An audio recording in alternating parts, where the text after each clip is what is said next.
Hello my dear friend, welcome back to my channel. तो आज की इस वीडियो में हम पढ़ने जा रहे हैं MCom second year MCO first की unit number 2 unit number first हम जो है कवर कर चुके हैं। अगर आपने वो वीडियो नहीं देखी है तो जाके आप देख सकते हो। यूनिट नंबर 2 है ऑर्गेनाइजेशन थ्योरी के बारे में। इसमें हम पढ़ेंगे कंसेप्ट ऑफ ऑर्गेनाइजेशन।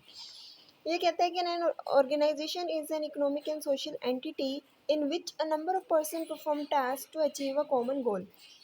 ऑर्गेनाइजेशन होता क्या है? ऑर्गेनाइजेशन एक इकोनॉमिक या फिर सोशल एंटिटी है। इकोनॉमिक यानी कि जो प्रॉफिट मोटिव के लिए काम करते हैं, और सोशल एंटिटी यानी कि जो सोसाइटी के बेनिफिट के लिए काम करती है, जहाँ पे बहुत सारे लोग जो है वो क्या करते हैं, मिलके काम करते हैं ताकि ऑर्गेनाइजेशन के गोल को अचीव कर सके। ठीक है। उसके बाद आता है हमारा करेक्टरिस्टिक ऑफ ऑर्गेनाइजेशन। ऑर्गेनाइजेशन की क्या करेक्टरिस्टिक है? ऑर्गेनाइजेशन की करेक्टरिस्टिक है ग्रुप ऑफ पीपल, यानी कि यहाँ पे एक या दो पर्सन काम नहीं करते, यहाँ पे मिलके ग्रुप में लोग जो काम करते हैं। डिवीजन ऑफ वर्क, हर एक काम को क्या कर दिया गया है, डिवाइड कर दिया गया है। ठीक है। हर एक जॉब्स को डिवाइड कर दिया गया है और हर एक पर्सन को वो जॉब जो है वो साइन कर दी गई है उनकी स्किल्स के अकॉर्डिंग। ठीक है, उनकी स्पेशलाइजेशन के अकॉर्डिंग। उसकी बात होता है कॉमन पर्पस, यानी कि एक ऑर्गेनाइजेशन में जितने भी लोग काम करते हैं वो किसके लिए करते हैं? कॉमन पर्पस के लिए, ऑर्गेनाइजेशन के ऑब्जेक्टिव को अचीव करने के लिए करते हैं। Vertical and horizontal relationship, organization कैसी होती है? एक वर्टिकल या हॉरिजॉन्टल रिलेशनशिप को फॉलो करते हैं। वर्टिकल यानी कि एक स्केलर चेन को फॉलो करना, जैसे कि top level management, middle level management, supervisory level management. तो यहाँ पे कम्युनिकेशन का फ्लो जब अपवर्ड टू डाउनवर्ड होता है या डाउनवर्ड टू अपवर्ड होता है, उसको हम बोलते हैं वर्टिकल रिलेशनशिप। और हॉरिजॉन्टल रिलेशनशिप यानी कि डिपार्टमेंट वाइज होता है, कि एक डिपार्टमेंट दूसरे डिपार्टमेंट से कोई भी कम्युनिकेशन कर रहा है। ठीक है। तो उसके बाद आता है चैन ऑफ कमांड। इसके बाद आते हैं हमारे इम्पोर्टेंस ऑफ ऑर्गेनाइजेशन की। ऑर्गेनाइजेशन की क्या इंपॉर्टेंस होती है? Sound organization contribute greatly to the continuity and success of the enterprise, यानी कि अगर हमारी ऑर्गेनाइजेशन एक अच्छी ऑर्गेनाइजेशन है तो कहीं ना कहीं हमारी ऑर्गेनाइजेशन क्या करेगी, सक्सेस करेगी और कंटिन्यू बेसिस पे चलती रहेगी। इसके बाद आता है फर्स्ट जो इम्पोर्टेंट है वो है फैसिलिटेट एडमिनिस्ट्रेशन, यानी कि it provide an appropriate platform from where management can perform the functions of planning, directing, controlling, coordination and motivation. यानी कि ऑर्गेनाइजेशन एक ऐसा प्लेस है, एक ऐसा एक एडमिनिस्ट्रेटिव प्रोवाइड करता है। जब अगर हमारे पास कोई ऑर्गेनाइजेशन नहीं होगी तो हम किस तरीके से प्लान करेंगे, किस तरीके से डायरेक्ट करेंगे, कोऑर्डिनेट करेंगे, मोटिवेट किसको करेंगे? एम्प्लॉयज़ को करेंगे। एम्प्लॉयज़ कहाँ होते हैं? ऑर्गेनाइजेशन ही होते हैं। जब ऑर्गेनाइजेशन होगी, कोई एक स्ट्रक्चर होगा, ठीक है, वहीं पे हम क्या करेंगे, कोई प्लान सेट करेंगे कि हाँ हमें ये ऑब्जेक्टिव को अचीव करना है, हाँ हमें इस कॉमन गोल के लिए काम करता है। हर एक एक्टिविटीज़ को कोऑर्डिनेट तभी कर पाएंगे जब कोई एक एडमिनिस्ट्रेशन होगा, कोई एक ऑर्गेनाइजेशनल स्ट्रक्चर होगा। उसके बाद आता है facilitate growth and diversifications. Growth and diversification of activity is facilitate by clear division of work, proper delegation of authority etcetera. यानी कि हमारी ऑर्गेनाइजेशन कब ग्रो करेगी या डाइवर्सिफाई करेगी?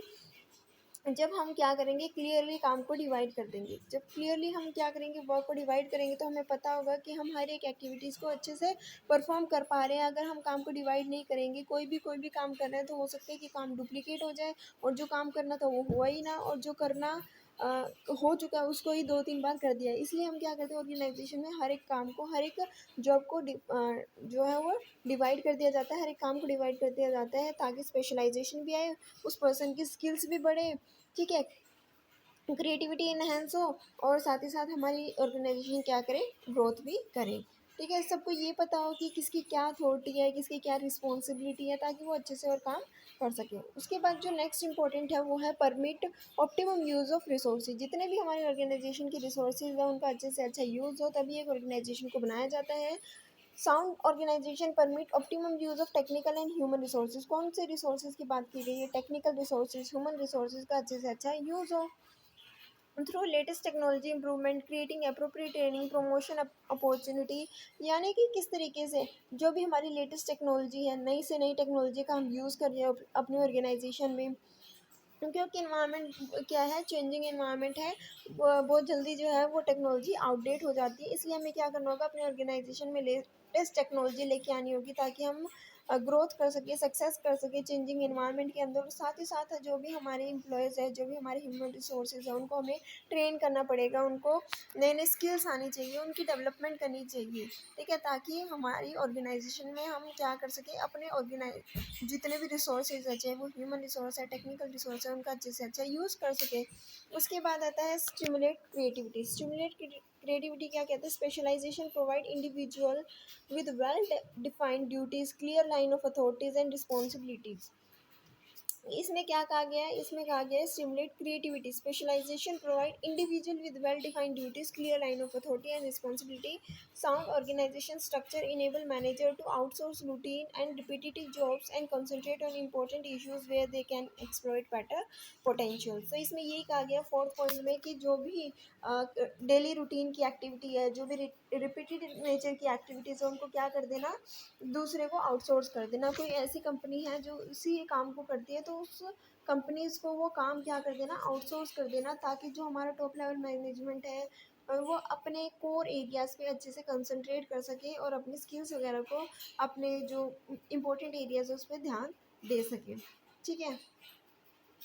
ये था हमारा फोर्थ इम्पोर्टेंट कि स्टिमुलेट क्रिएटिविटी। कहीं ना कहीं अगर हम किसी भी पर्सन को आउटसोर्स कर रहे हो काम, जो उस काम में स्पेशलाइज्ड है, तो हमें क्या मिलेगी, क्रिएटिविटी मिलेगी, वो नई चीज़ करेगा, क्रिएटिव बनेगा, और साथ ही साथ अपना जो टॉप लेवल मैनेजमेंट है वो कोर एरिया, इंपॉर्टेंट एरिया में क्या कर सकता है, ध्यान दे सकता है। उसके बाद आता है encourages humanistic approach. Job are design to suit human need, यानी कि जॉब को इस तरीके से असाइन किया जाता है ताकि वो ह्यूमन की नीड्स के अकॉर्डिंग हो, यानी कि जो भी उस पर्सन को आता हो उसकी स्किल्स के अकॉर्डिंग हो। यानी कि पर्सन को हम जॉब तो असाइन कर रहे हैं, लेकिन जो जॉब पे काम करना, जो वर्क है, वो उस एम्प्लॉय के लिए है ही नहीं, उस एम्प्लॉयज़ को उसके बारे में आता ही नहीं है कुछ भी, तो किस तरीके से उस काम को कर पाएगा।